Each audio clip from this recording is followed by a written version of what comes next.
Welcome to the podcast. It's Thursday, and I'm finally around to get Rod Mullins on here to talk about last weekend's racing at Bristol. My travel schedule with basketball had me away for a while, it feels like. So we're finally here to talk about Bristol. And Rod, man, I didn't get to see the race, but I did read, what was it, 54 lead changes? What kind of Yeah. read? That sounds like a lot going on there. Tell us what was going on there. Oh, there was just so much going on with this race. It was just unbelievable what all was going on with this race.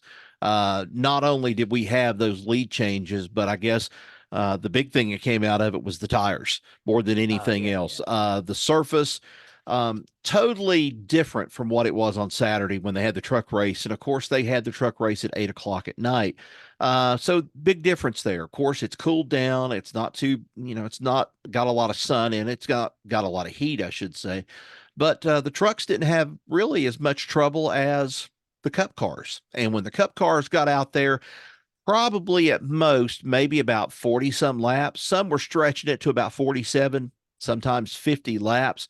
But you could really tell with the veterans, you could tell that some of the veterans were like, pulled back and they didn't want to race as hard because I think it was going to wear the tires out quicker. And the younger ones, they went crazy. They were the ones that just had hammer down, let's go. And then within probably 10, 15 laps after maybe getting new tires, boom, and the cords would be showing on the inside of it. It was a race to remember. A lot of people have said it's probably one of the best Bristol races they've seen in a long, long time. I have to agree. There's some people that said no, there'll never be racing like there was at Bristol back in the 90s. But now I disagree with that. I thought that Sunday's race was not one of these races of who's going to be out in front and who can outrun everybody else in the pack. It was a matter of how well do you treat your equipment, how well do you go and nurse that car, knowing all these things are going on, these factors, and then get it across the finish line ahead of everybody else and stuff that's having trouble too. So it kind of equaled out the racing surface, so to speak. I think I also read that Goodyear made the in-race decision to issue, was it one more set of tires per each team? Yes, yeah, they issued one more set. At the rate they were going early in the race, they got there, and I think the fear was they were going to run out of tires. And so NASCAR talked to them about it. I think that all came about right after, at the point where Kyle Busch came on the radio and heard him in the media center. He came on in the radio in the media center, and there he was, and he said, I need to know what's wrong with the tires. He said, is it the resin? What is it? Because he says, we're using up tires is what we're doing. And it wasn't long after that, Goodyear came into the media center, and it was a frenzy when people got in there. The Goodyear rep came in there, and I kind of listened to it because the pack was just so big around him. And I just listened to it. And the main thing was, we're not really sure what caused these tires to be this way. This is the same tire they used in the fall of 2023 at the playoff race, but something was different about it. And the only thing that I can kind of put a finger on with this, Kyle Busch may have been right. It may have had something to do with the resin, because the resin was new this year. It wasn't the PJ1 compound they put down in years past. And this resin was supposed to go and allow these cars to keep that on their tires and then be able to move up the track for a little bit better traction up through the rest of the race. But we only had one groove. That's all we had. If you passed, you were taking a chance, especially on the there on the front and the back stretch, and you had to have tires. If you didn't have tires, you weren't going to make the pass, and you didn't make the pass going into the turn. Although a couple of them, did make that pass and got around some of them. But I think they were scared to death, afraid that they were going to lose tires and lose them so fast. NASCAR pretty much went ahead and said to Goodyear, hey, what about allotting some different tires or another set of tires out?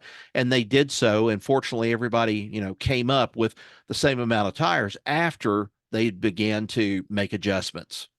That's interesting, man. Just the stuff that a lot of fans probably don't think about when they're out there racing, when they're watching or racing.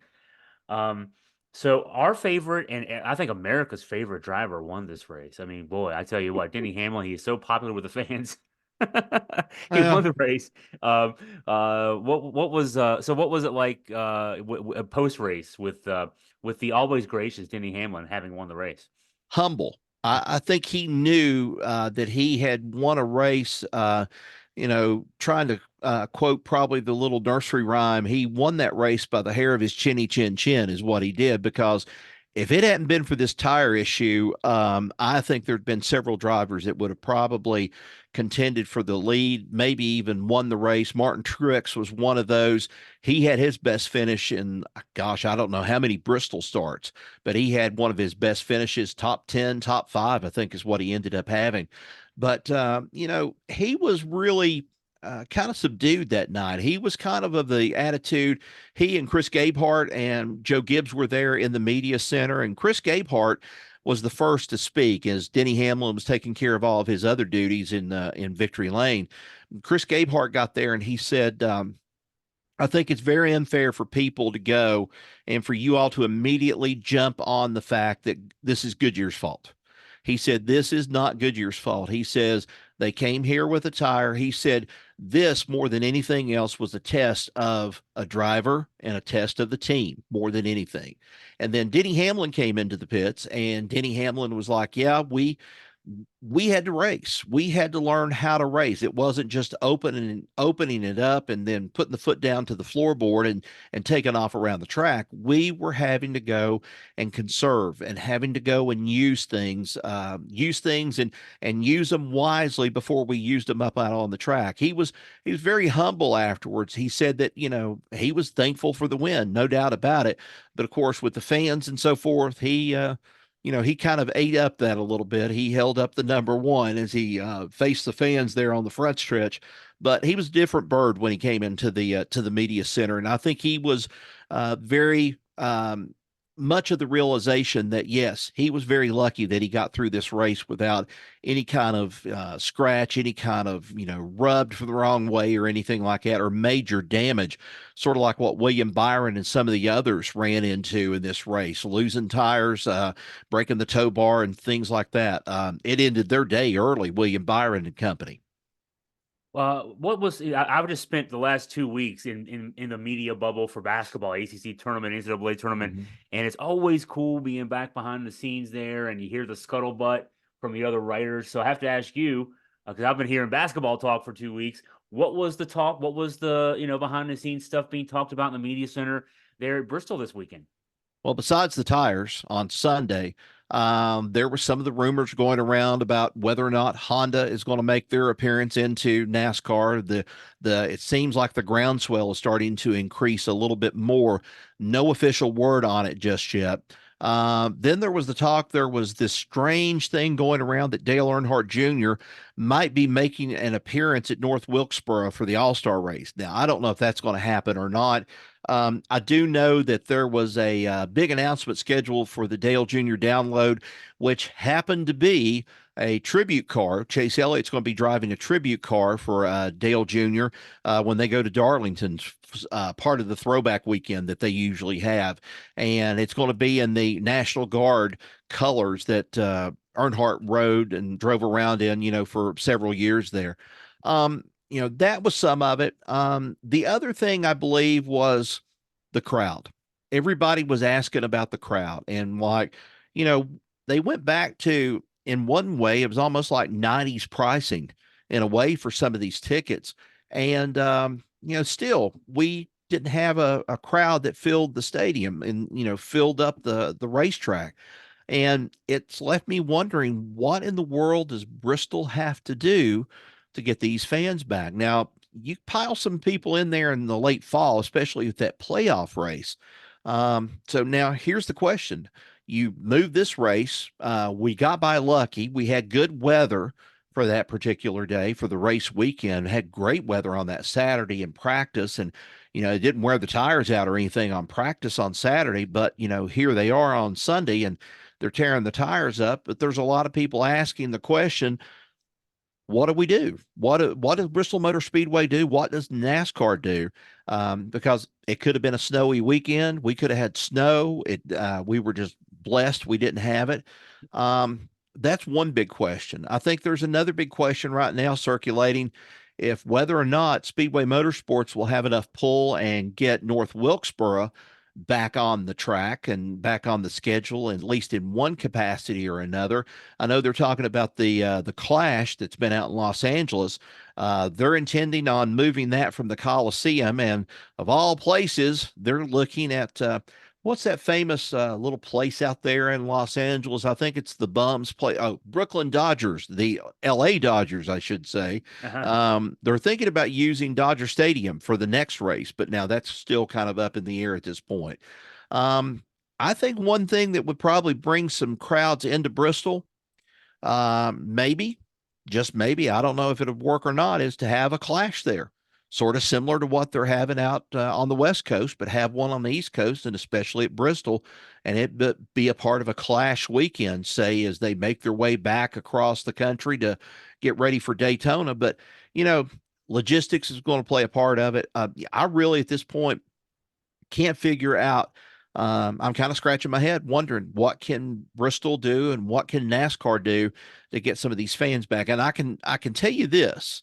One thing that a lot of the fans would say, well, you should go turn around and resurface it with concrete, get that groove back up there at the top that they had for so many years.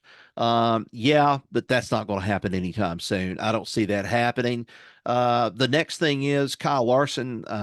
Kyle Larson kind of turned a troll loose on me this past week. I had posted something on one of the pages. Kyle Larson wasn't happy with the tire situation on Sunday, and he said, I just don't like Bristol. And I'm like, okay, you didn't like Bristol on dirt last year, but you said you'd rather have it back on concrete. So now we've got it back on concrete, and you're complaining now that it's just not Bristol, it's the tires. It wasn't fun this time around. And I called Kyle Larson a Goldilocks driver. I said, you know, it's either too hot, it's too cold. No, this one's just right. And then I got somebody that went on one of these pages. I don't know who it was, but they had, of all things, Chris, they'd snapped a picture or taken a picture from, must have been from my Facebook page, and it was of you and Crystal, of all things. Okay. And I don't know if they thought I was you or whatever Uh-huh. the situation was, but then they told me to well, we'll just leave it at that and stuff. And I Uh-huh. was referred to as a body part on the rear side of the body. We'll just call it a hole, for example. And I Uh-huh. was like, I'm just stating the purpose. I'm just stating, the opinion about the whole thing. If you're going to complain, you better be prepared to back it up with the reason why you're going to complain about it. And all I said was, he's a Goldilocks driver. He just likes it. Track's got to be a certain way for him. It's not one of these things of where you race the track regardless to prove what kind of driver you are. And then that's where I turn to and I say, Denny Hamlin proved he was probably the better driver and the better coach driver from the pits with Chris Gabehart calling the shots. Yeah, it's always so weird to me. Social media can be that way that all right, so you have an opinion, you're expressing your opinion. Right. You're paid to develop and express opinions, and so if you don't like the opinion, let's not engage and say, "Well, why are you calling my Goldilocks driver? I don't think that's fair." It's not that, or someone presenting No. an alternative argument. It's call names. Yeah. That's what the world does these days. It just call names, right? Right. And the other thing is they wrap themselves in the American flag and also shake their Constitution of the United States in front of everybody's face and say, I've got First Amendment rights to freedom of speech. No, you don't have freedom of speech. Not the way that you're thinking you've got freedom of speech. There's nothing that says in that Constitution you have the freedom to be ignorant. And that's what a lot of these people are, I think, sometimes. And I'm meaning that in a serious way because there are some people that get into, as we would refer to, and I'll try to keep it as family as much as I can on this program. There are too many people that decide they want to get involved in a pissing match, Uh-huh. and this is what ends up happening. And I was just like, do you think that you can say anything without cussing me out on here? All I was doing was just stating an opinion from my perspective. Oh, I never got an answer back on it. So it's one of those things of where the trolls just run rampant, it seems like, in social media and out in cyberspace. And it's one of those things that I should have known it was going to be out there. Somebody was going to get mad about it, but hey, to each his own. That's the way I feel about it. Yeah, the people who trumpet the First Amendment also don't realize that the First Amendment is just a protection from the government taking your speech rights away. Exactly. Um, Exactly. if Augusta Free Press says you can't comment on that story anymore because you're an a-hole, I'm not Yep. the government, so Right. I can take away your quote unquote freedom of speech from Yeah. that standpoint. I mean, you don't want to do that, but at the same time, you also I guess I've been lucky in the last several months. A really good, strong group of, oh gosh, 50 plus people who email me about UVA athletics. And Yeah. they email good questions, sometimes good observations, and then we have discussions about them. And sometimes it makes me learn, and sometimes maybe I'm help them learn. And I usually post a lot of those as mailbag items, I call them, Hmm. but nobody's calling anybody names. Nobody's saying Yeah. anybody's stupid or you're a poopy head or anything like that. Yeah, we can all learn from each other, or we can just be trolls. And the trolls, honestly, Rod, at the hard thing is, our jobs get us in front of people, and you want to engage with people, but you Hmm. don't want to engage with the trolls. They just want to live Right. under their bridge. Yeah, that's it. That's what they want to do. And, surprisingly, a couple of people came to me, especially this past week, talking about Scott's little observations about whether or not UVA should have made the tournament and everything with basketball. And I was like, the whole thing, I agree. I don't think they should have made the tournament because I think it was a little bit of an embarrassment, so to speak. And then it really came out the other night of the ball game. And, I'm like, I just don't think this team was ready. And then I think there was another article that you may have put out, or it may have been Jerry that put it out, or something about the fact of, I think everybody's kind of figured this card out now about the offense. The offense, just is no good, has not been good. Uh, you know, Something's got to be done. And it's kind of like they've languished almost in a way. It seemed like the whole season, but nobody during the whole time ever referred to you as anything derogatory or anything like that. They were like, the guy that you do some work for and stuff, hey, right on target with stuff, exactly some of these questions that I've been asking.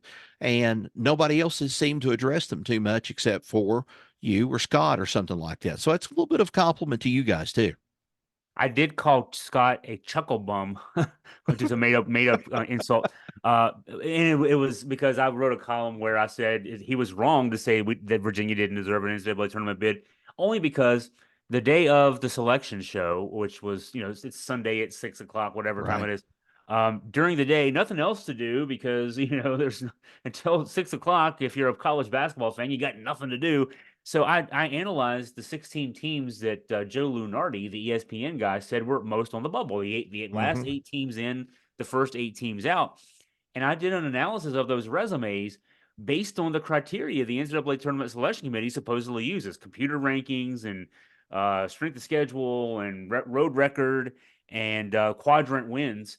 And Hmm. when I looked at that, I said, "Hey, Virginia's in the field. They're one of the top 8 teams of those 16."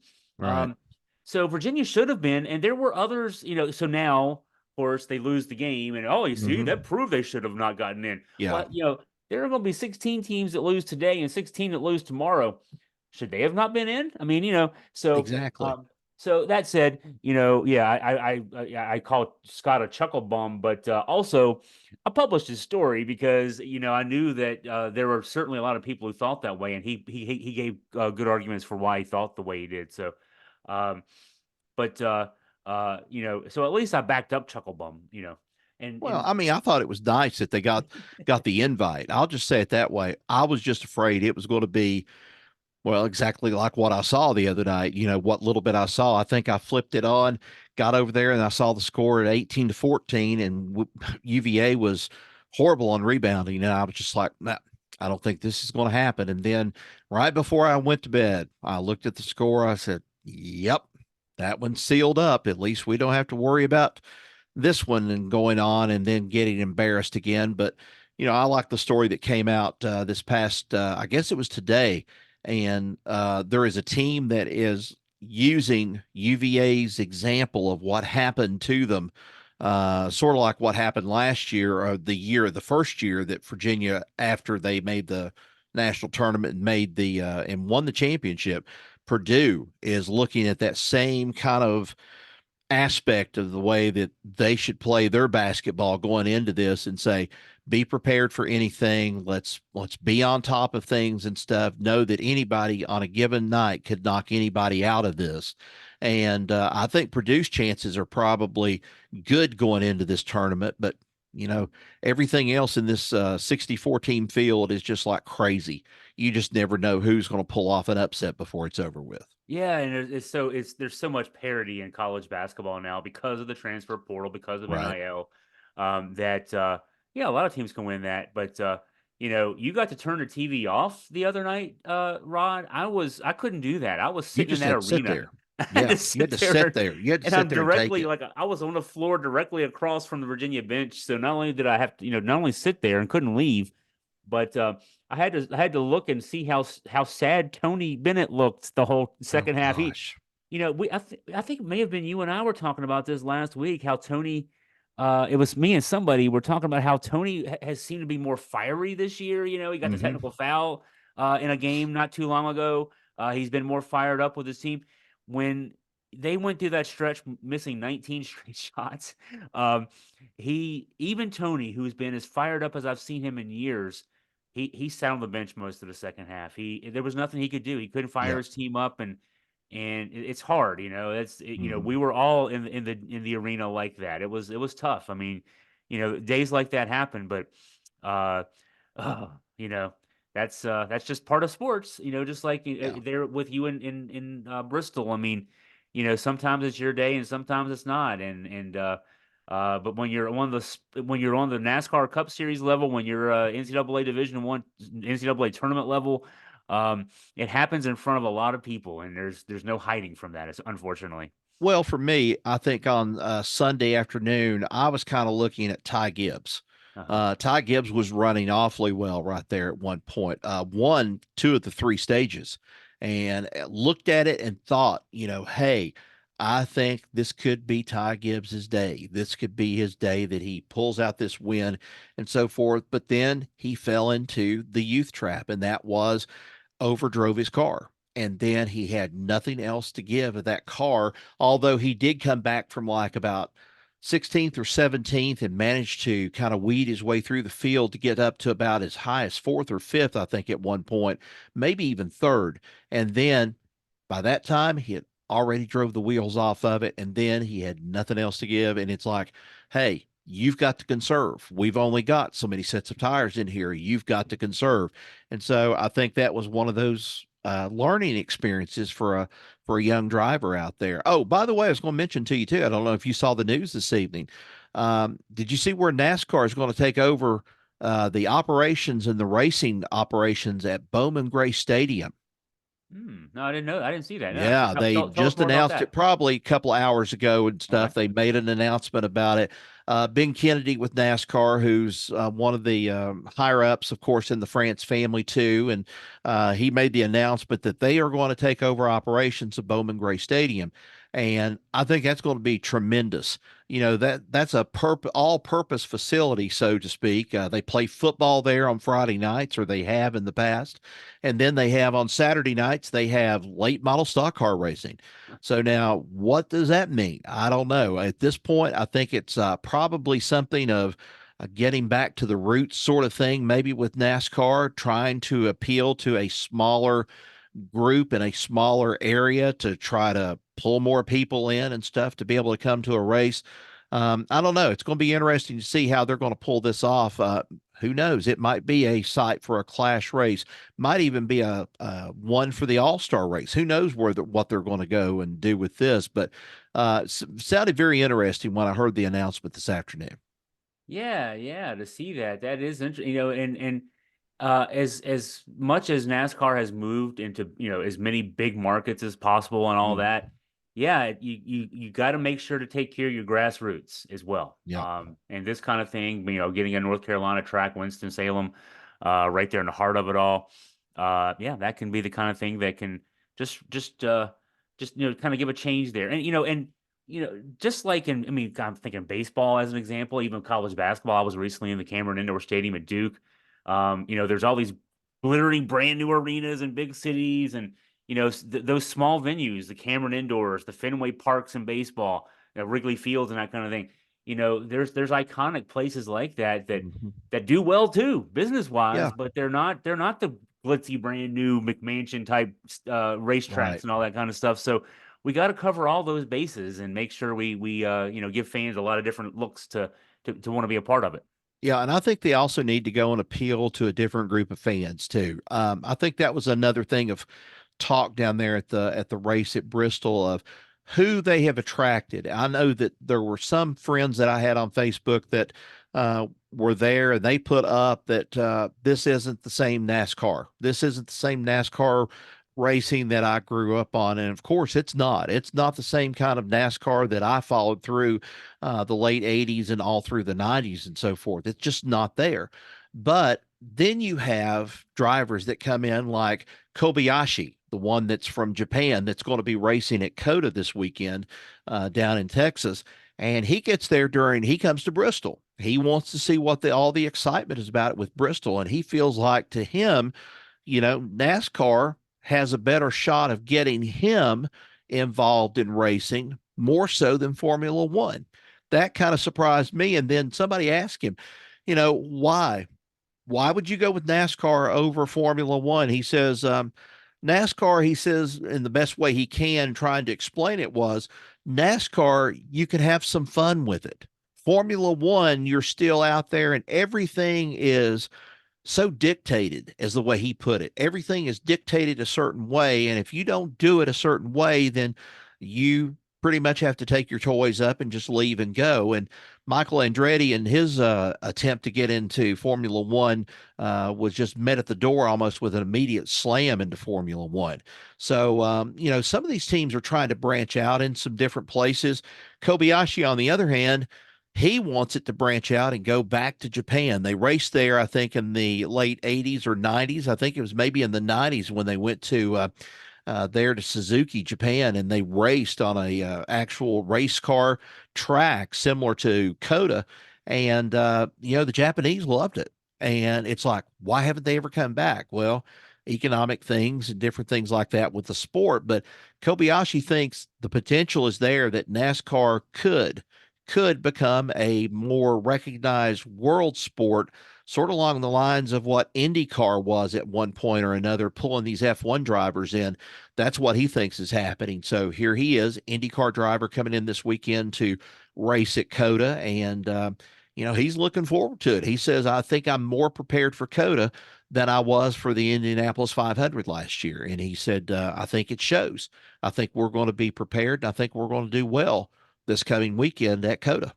Then it would surprise me if the folks who run NASCAR aren't and haven't been for years thinking, boy, if we could, make this international somehow, have different circuits, have a NASCAR Japan circuit, have a NASCAR Mm-hmm. Australia circuit, that kind of thing. And then hey, it would be good to expand the business. The only way to expand the business would be to, create those new circuits. And also, Mm-hmm. hey, you can find some talent out there and maybe eventually get them to the main NASCAR circuit as it were. Right. You could create a World Series of racing. I mean, there's a lot of Yep. possibilities there.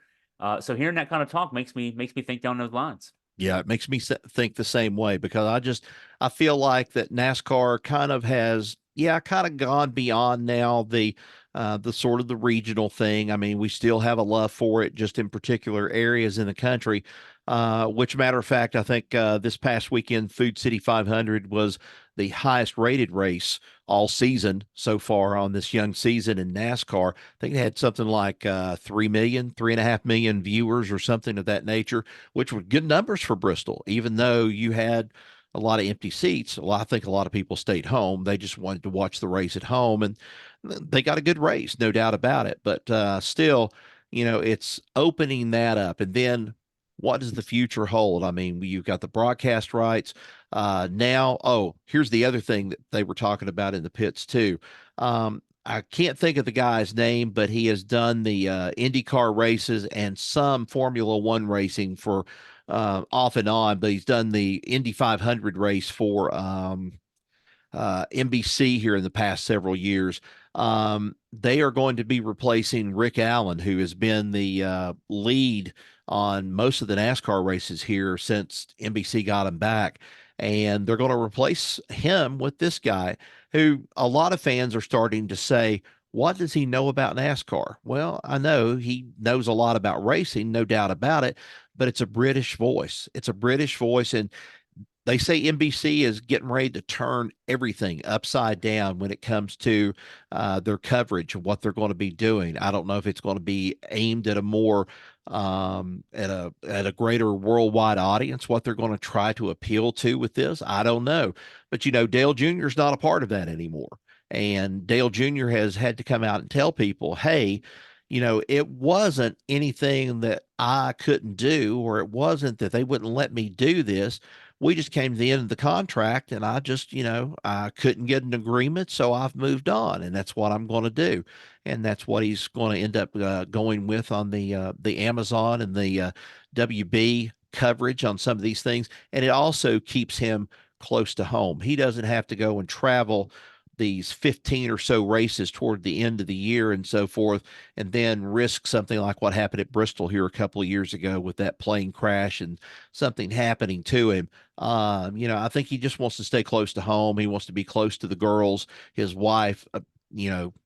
What else better reason for some of these drivers to stay close to family and be able to stay close to them like that? And I think Dale Jr. probably sees that, and he doesn't want to end up being in a career that kind of took him down that road with his dad, and also the way his relationship was, Kelly and Dale Jr. and so forth. Kerry also in that mix, that they didn't really know their dad all that well until after they got a little bit older, and then they started understanding a little bit more about him as he kind of was mellowing a little bit more as he got older. I think that kind of told the tale. So Dale Jr.'s trying, I think, to really learn from past mistakes made in the family, and trying to go and do something in that regard to be a little bit more of a family man, close to home kind of guy, I think. This is the kind of stuff that we really get when we go cover stuff like your weekend in Bristol, Mhm. my weekend, my last couple weeks in ACC and NCAA tournaments. People think we're there to cover the games or the races, and you are, but Mhm. also you get all this insight. So Yeah. that's why we need to do this podcast. And I'm glad we were able to finally get it in here. And you got another race coming up that you're going to be covering in Martinsville in a couple weeks. Right. Going to be going to Martinsville. We've got one couple more races here. We've got Coda this weekend down in Texas, Austin, Texas, the biggest track on the circuit right now because it's a big, huge road course. And then on Easter Sunday, going to be close to you. Well, actually, not that far. Richmond, they're going to be in town for Richmond for Easter Sunday. And then that next following weekend, we'll be making the trip across on 58 and then up and down and around to Martinsville, and going to Martinsville Speedway for the first time. That's going to be neat. I drove by it before. I drove by it when I worked there for a time being when I was working in Henry County schools, and I always wanted to go to a race there, and I never did get a chance to. And then now the doors opened up that we're going to have a chance to get some coverage of Martinsville. And it'll be my first race. My son's going with me to do some photography also, and he gets a big kick out of going to these races for the first time. He loved going to the Roval race in North Carolina at Charlotte that first year.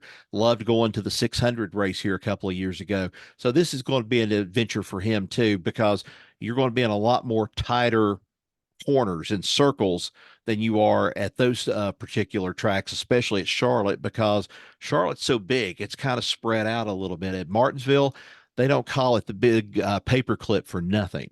I mean, it's just that tight the way that the track is. But I'm sure we're going to see some really good racing by the time we get to Martinsville. Well, we'll look forward to that. Of course, we'll come when we come back next week. We'll cover Circuit of the Americas. We'll get you ready for Richmond, and then we're not too far off from Martinsville. Hey, great discussion. Thank you, Rod, as always, for your time and your insight. Appreciate it, Chris. Thanks.